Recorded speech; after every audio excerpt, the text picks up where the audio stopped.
beau-frère est venu me rejoindre là-bas, étant pompier. Et lui, il a dit non, c'est le vaccin. Ce poste d'Hélène Banoun qui nous dit « C'est une blague, les amis, c'est une blague ». Elle, je vous laisse deviner qui, elle récidive avec Moderna. Et donc là, vous avez tout un article que je suis allé lire dans la journée, donc qui confirme ce qu'elle raconte au-dessous. La Commission européenne, tenez-vous bien, a annoncé vendredi 24 janvier 2025 la signature d'un contrat avec le groupe pharmaceutique Moderna pour l'achat en commun de vaccins contre la C, 4 ou 5 étoiles, un petit X pour le premier chiffre, ça se termine par un 9, vous avez compris, à 15 États membres, dont la France et l'Espagne. La Commission européenne a annoncé vendredi, si ça vous fait pas hurler de voir où passe notre argent, alors qu'on est en train de nous emmerder avec les fameuses zones où on pourra plus accéder avec nos bagnoles, avec ces saloperies de diagnostic de performance énergétique, foutant des tas de gens dans la misère.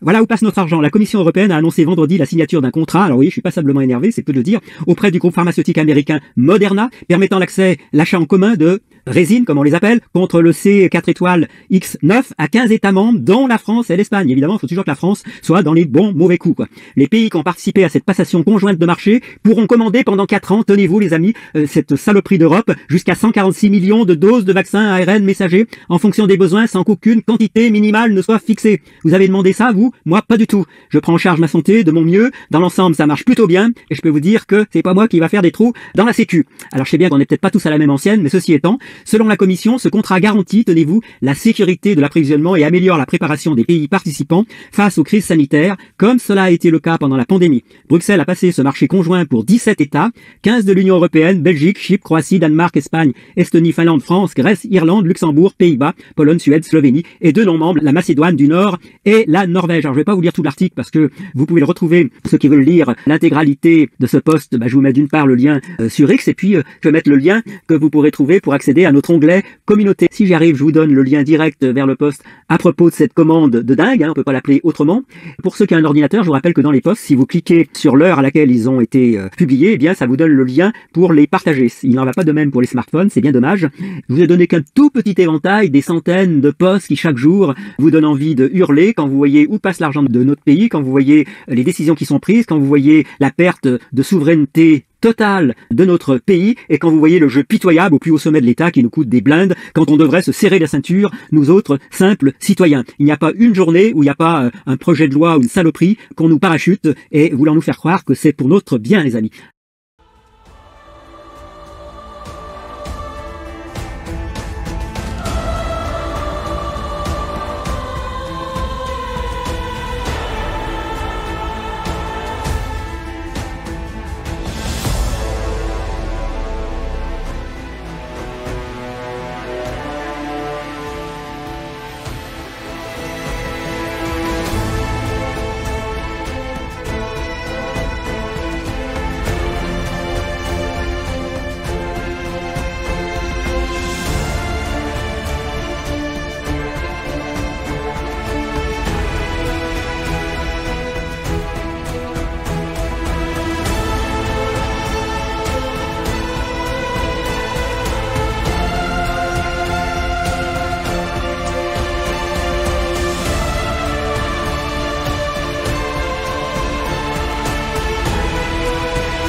Bonjour à tous, vous êtes sur Décoder l'écho et aujourd'hui je reçois Madame Rio qui me fait l'honneur d'accepter de témoigner sur ma chaîne pour accompagner la sortie de mon livre Victime des vaccins Covid-19, ce que révèlent les chiffres officiels. Bonjour Madame Rio et merci d'être venue sur ma chaîne. Bonjour. Madame Rio, vous êtes témoin parce que votre fils est une victime de la vaccination Covid-19. Madame Rio, est-ce que vous pouvez commencer par nous dire à partir de quel moment, à quelle date vous avez appris qu'il se passait quelque chose pour Anthony? Le 18 mars 2021. Donc le 18 mars 2021, qui vous met au courant qu'il se passe quelque chose? On n'avait pas de nouvelles de lui, donc je suis partie sur Nantes. J'ai prévenu mon travail pour dire que c'est pas normal, j'ai pas de nouvelles d'Anthony. Surtout que la veille, je l'ai eu au téléphone parce qu'il passait un examen et il me dit je pense que je l'ai échoué parce que je vais pas très bien. Je pense que c'est une gastro puis le stress des examens. Donc il me dit t'inquiète pas, je vais appeler un médecin, mais il faut pas t'inquiéter.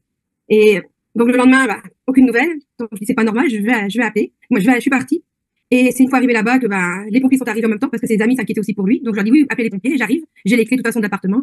Et je suis montée là-bas et j'ai donné mes clés aux pompiers. Et c'est là que ils m'ont dit de rester dans le couloir et c'est là que j'ai même cru que c'était même pas le bon appartement. Ils me disent c'est pas normal. Ouais, oui. Et donc, c'est à ce moment-là que les pompiers vous préviennent que votre fils Anthony est décédé le 18 mars 2021. Oui. J'ai même pas eu le droit de rentrer dans son appartement. Donc, vous l'avez pas vu? Non, on m'a mis dans le couloir de l'immeuble, assis sur un banc, sur un tabouret avec un verre d'eau.